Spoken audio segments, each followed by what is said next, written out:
আসসালামু আলাইকুম সবাইকে। আমার নাম Pinky. I am the clinical pharmacist practitioner. So আমি বেসিক্যালি ইংলিশ একটা ভিডিও করেছি about sinusitis. Now then I thought like I should also make a video in Bangla. এর জন্য বাংলায় করছি কারণ আমি বাংলাদেশি অবভিয়াসলি। সো আমি চাই বাংলাদেশের মানুষের যাতে হেল্প হয় এই সাইনোসাইটিসটা নিয়ে ডিসকাস করলে। তো সাইনোসাইটিস জিনিসটা কি এটা নিয়ে আগে বলি। তো সাইনোসাইটিস হচ্ছে এমন একটা জিনিস যেখানে এই যে আমাদের নেজাল এইসব জায়গাগুলা মাথার উপরে এখানে, তারপর যে জ এরিয়া, এগুলো বেসিক্যালি কি হয়, ব্যথা হয়। ঠিক আছে, মনে হয় কি যেন এখানে আটকে আছে। তো এগুলোকে বলে সাইনাস এরিয়া, এই যে চোখের এইসব জায়গা। তো আমাদের মুখের ভিতরে কিন্তু খালি খালি জায়গা আছে, ওগুলোকে বলে সাইনাস ক্যাভিটি। ঠিক আছে, এইসব জায়গায় যখন বেসিক্যালি ব্যথা হয় এটাকে আমরা বলি সাইনাসের প্রবলেম বা সাইনোসাইটিস। ঠিক আছে, সাইনোসাইটিস মানে হচ্ছে ইনফ্লামেশন, ফুলে যায় যখন এই ভিতরের এই খালি খালি জায়গাগুলোতে আমাদের যেটা হয় হচ্ছে এক ধরনের ইনফ্লামেশন হয়, ফুলে যায়। ঠিক আছে, তখনই আমাদের সাইনাসের প্রবলেমটা দেখা দেয়।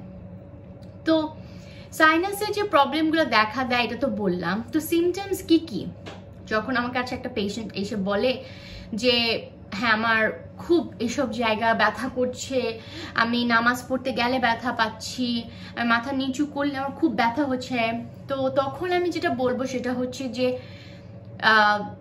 নাক মুখ কি জাম হয়ে আছে, তো আপনার কি মুখে ব্যথা হচ্ছে, আপনার কি দাঁতের এরিয়াগুলো থেকে আপনি কি প্রেশার ফিল করছেন, আপনি কি ব্যথা পাচ্ছেন। তারপর আমি এটাও জিজ্ঞেস করব যে আপনি কি নাকে কিছু শুকতে পান, আপনার কি যে সেন্সটা শুকতে পাওয়ার যে সেন্সটা ওটা কি আছে কি নাই। তো বেসিক্যালি সাইনাসে মানুষ কোনো কিছু গন্ধ পায় না, ঠিক আছে, কমে যায়।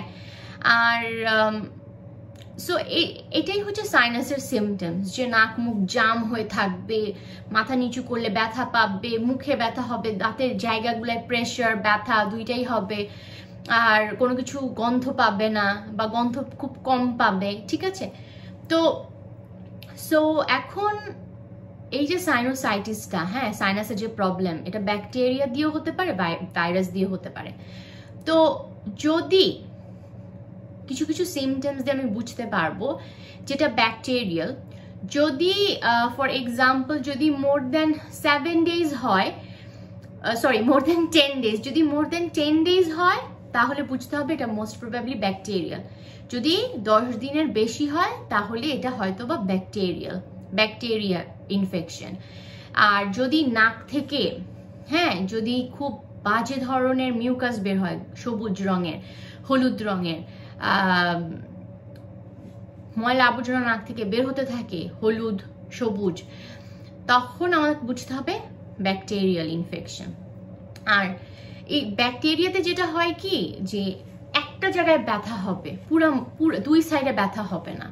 যদি এক সাইডে ব্যথা হয় তাহলে বুঝতে হবে ব্যাকটেরিয়াল। ঠিক আছে, আর যদি দুই সাইডে হয় তাহলে ভাইরাল। কিন্তু বলাটা কিন্তু মুশকিল, এটা আমি আগেই বলেছি, ব্যাকটেরিয়াল আর ভাইরাল দুইটাকে ডিফারেন্সিয়েট করা খুবই ডিফিকাল্ট। কিন্তু তারপরেও যদি ব্যাকটেরিয়াল হয় তাহলে 10 দিনের বেশি সিমটমস থাকবে, নাক মুখ দিয়ে হলুদ সবুজ ধরনের মিউকাস বের হবে, এক সাইডেড হবে, জ্বর থাকবে পাশাপাশি। তো এগুলা হচ্ছে ব্যাকটেরিয়ালের লক্ষণ। তো আমার এটাও খেয়াল রাখতে হবে আমার পেশেন্ট কি সিস্টেমেটিক্যালি আনওয়েল কিনা। সিস্টেমেটিক্যালি আনওয়েল মানে হচ্ছে যে ওভারঅল শুধু নাক মুখের প্রবলেম না, বাকি পুরো বডিতে প্রবলেম। ঠিক আছে, বডিতে ব্লাড প্রেশার ঠিক রেঞ্জে নাই, রেসপিরেটরি রেট যেটা, হ্যাঁ নিঃশ্বাসের একটা নর্মাল নিঃশ্বাস রেট না, অক্সিজেন স্যাচুরেশন ঠিক না, তখন আমার বুঝতে হবে যে হ্যাঁ পেশেন্ট অবস্থা খুব খারাপ, তখন আমি পেশেন্টকে হয়তো বা রিফার করব। তো আরেকটা জিনিস যেটা, সেটা হচ্ছে এই যে সাইনোসাইটিসের কমপ্লিকেশনসও থাকতে পারে। কমপ্লিকেশনস কি থাকতে পারে, যেমন এই যে চোখের এই সাইডে ইনফেকশন হতে পারে। ঠিক আছে, অরবিটাল যেটাকে আমরা বলি periorbital infection, intracranial infection, এটা আরেক ধরনের ইনফেকশন। তো নিউমোনিয়া হতে পারে, সিস্টেমিক ইনফেকশন হতে পারে। তো ওটা ওভারঅল পেশেন্টটাকে দেখলেই বোঝা যাবে যে রেড ফ্ল্যাগস, পেশেন্টের অবস্থা খুব খারাপ, তো পেশেন্টকে রিফার করতে হবে। তো বেসিক্যালি এটা হচ্ছে এভাবে হচ্ছে আমি বেসিক্যালি আমার ক্লিনিক্যাল জাজমেন্টটা ইউজ করি। তো এখানে ট্রিটমেন্ট দুই দিকে যেতে পারে। একটা হচ্ছে যদি পেশেন্টের সিমটমস 10 দিনের কম হয় আমি একভাবে ট্রিট করব, যদি 10 দিনের বেশি হয় তাহলে আমি আরেকভাবে ট্রিট করব, ঠিক আছে? তো বেসিক্যালি যদি আমার পেশেন্টের সাইনোসাইটিসের সিমটমস 10 দিনের কম হয় তাহলে আমি অ্যান্টিবায়োটিক্স বলবো যে না এটা সেলফ রিজলভিং, 2-3 সপ্তাহের মধ্যে ঠিক হয়ে যাবে। আর বেসিক্যালি সেফটি নেটিংটাও দিব। সেফটি নেটিংসটা যেমন যদি সিমটমস খুব তাড়াতাড়ি খারাপ হতে নেয় তাহলে প্লিজ অবশ্যই হেল্প চাবা বা চাবেন। আর যদি 3 সপ্তাহ পরেও ঠিক না হয় অবভিয়াসলি যে কোনো ক্লিনিশিয়ানের সাহায্য চাইতে হবে, ক্লিনিশিয়ানের কাছে যাইতে হবে। আর যদি ওভারঅল সিস্টেমেটিক্যালি আনওয়েল হয়, ওভারঅল পেশেন্ট সুস্থ না, তাহলেও আমি বলবো যে ক্লিনিশিয়ানের হেল্প চাইতে হবে। আর অবভিয়াসলি সেলফ কেয়ার বলবো যে নিজের কিভাবে যত্ন নিতে হবে। নিজের যত্ন নেওয়ার জন্য আমি বলবো যে ওভার দ্য কাউন্টার প্যারাসিটামল আর আইবুপ্রোফেন খেতে। প্যারাসিটামল আর আইবুপ্রোফেন খাওয়ার আগে অবভিয়াসলি পেশেন্ট যে ইনফরমেশন লিফলেট আছে ওটা পড়তে হবে, পড়ে খাইতে হবে, কারণ অনেক ডোজ অনেক কিছু ব্যাপার থাকে। যেমন প্যারাসিটামল 50 কেজির বেশি যদি ওজন হয় তাহলে 2টা ট্যাবলেট 4 ঘন্টা পর পর দিনে 4 বার খাওয়া যাবে যখন লাগবে। আর আইবুপ্রোফেনেরও একটা ডোজ লিমিট আছে, কিন্তু আইবুপ্রোফেন অ্যাসমা সিওপিডিতে খাওয়া যায় না। কোনো পেশেন্টের যদি অনেক ধরনের কমপ্লিকেশনস থাকলেই আইবুপ্রোফেন খাওয়া যায় না। আরেকটা যেটা সেটা হচ্ছে যে নেজাল স্যালাইন বা নেজালে আমরা যেটা বলি লবণ পানি পাওয়া যায়, স্যালাইন পাওয়া যায় ওভার দ্য কাউন্টার নেজাল নাকে দেওয়ার জন্য, ওইটা অনেক বেশ হেল্পফুল, বাচ্চাদের কেসে খুবই হেল্পফুল এটা। আরেকটা জিনিস হচ্ছে যে ডিকনজেস্টেন্স পাওয়া যায়, নেজাল ডিকনজেস্টেন্স নাকে দেওয়ার জন্য, জাইলোমেটাজোলিন, অক্সিমেটাজোলিন। জাইলোমেটাজোলিন, অক্সিমেটাজোলিন আমি বলবো যে এটাতেও পেশেন্ট ইনফরমেশন লিফলেট ইউজ পড়তে হবে, কারণ এটা যদি বেশি বেশি বেশি খেয়ে ফেলে কেউ, মানে বেশি ইউজ করে ফেলে কেউ এই নেজাল ডিকনজেস্টেন্স, তাহলে কিন্তু প্রবলেম হওয়ার সম্ভাবনা থাকে। তখন যেটা হয় কি সাইনাসে আবার অনেক জোরে সোরে ভাবে আসে, তো এটা বেশি দিন ইউজ করা যায় না, অক্সিমেটাজোলিন, জাইলোমেটাজোলিন। আরেকটা জিনিস হচ্ছে যে মাঝে মাঝে কিছু কিছু পেশেন্টের অ্যান্টিহিস্টামিন হেল্প করে ওভার দ্য কাউন্টার, যেমন অ্যান্টিহিস্টামিন কারা, লরাটিডিন, সেট্রিজিন। তারপর ওরাল ডিকনজেস্টেন্স আছে যেমন সিউডোএফিড্রিন, ওরা 3 দিনের বেশি খাওয়া যায় না। দেয়ার আর মিউকোলাইটিক্স অ্যাজ ওয়েল, যেটা যদি আমাদের লাংসে বা কোথাও যদি কোনো ধরনের মিউকাস যদি জমা হয়ে থাকে তাহলে ওটাকে ভেঙে দেয় মিউকোলাইটিক্স।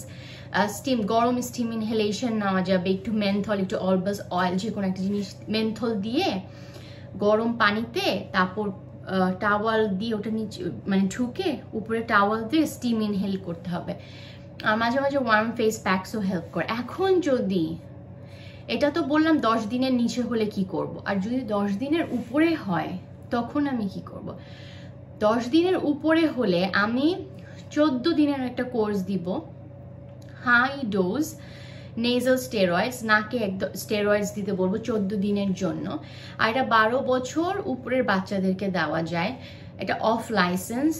আর নেজাল স্টেরয়েডসগুলোর নাম যেমন মোমেটাসন 200 মাইক্রোগ্রাম টুয়াইস ডেইলি, আরেকটা হচ্ছে ফ্লুটিক্যাসন 110 মাইক্রোগ্রাম টুয়াইস ডেইলি। বেক্লোমিটাসনও আছে, ওটাও ইউজ করা যায়। আর একটা ব্যাকআপ অ্যান্টিবায়োটিকের প্রেসক্রিপশন দিব, বলবো যে হ্যাঁ সিমটমস যদি কোনোভাবেই কন্ট্রোল না হয় তাহলে অবশ্যই যেন অ্যান্টিবায়োটিক কোর্সটা শুরু করে। তো অ্যান্টিবায়োটিক্স কি কি আছে অপশন? তো অ্যান্টিবায়োটিক্সের অপশন যেমন প্রথম হচ্ছে phenoxymethyl penicillin. Phenoxymethyl penicillin 500 milligram 4 times a day। Phenoxymethyl penicillin দিনে 4 বার 5 দিনের জন্য।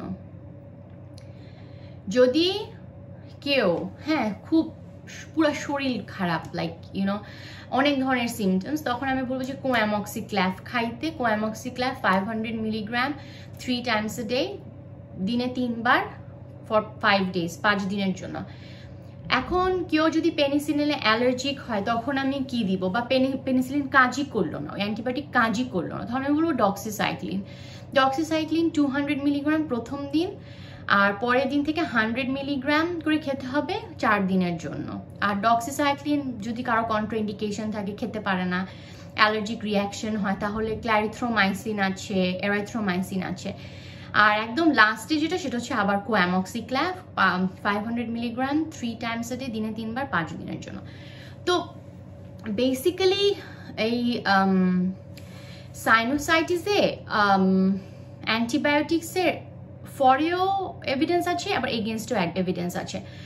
ফরে এভিডেন্স হচ্ছে মাঝে মাঝে যেটা হয় কি, সাইনোসাইটিসে অনেক ধরনের ইনফেকশন হতে পারে, ঠিক আছে?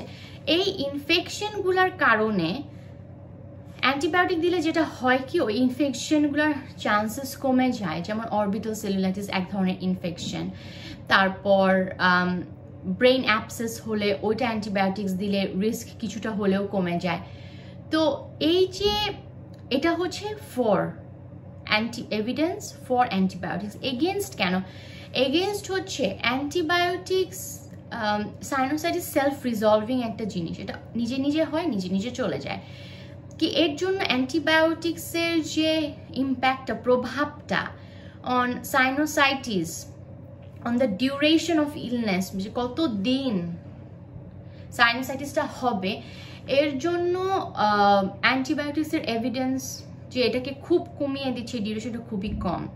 So basically this is all about sinusitis. আমি সাইনোসাইটিস নিয়ে পুরো গাইডলাইনে যা বলেছি আমি পুরোটাই ডিসকাস করেছি, গাইডলাইন্সের বাইরে কিছু বলি নাই। তো কারো যদি কোনো কোয়েশ্চেন থাকে, অবভিয়াসলি কমেন্ট সেকশনে কোয়েশ্চেন লিখবেন।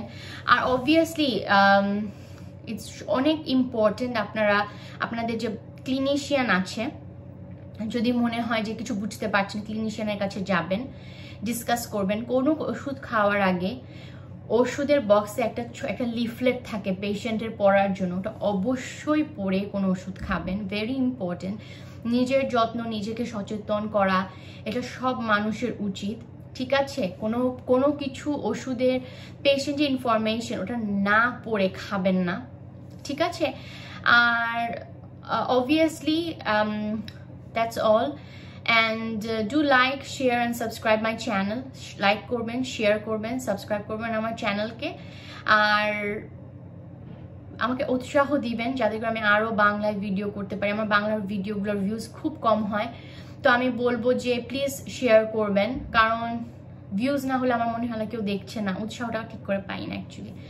সো যাই হোক, good night, thanks for watching, ধন্যবাদ সবাইকে দেখার জন্য ভিডিওটি, and pretty much that.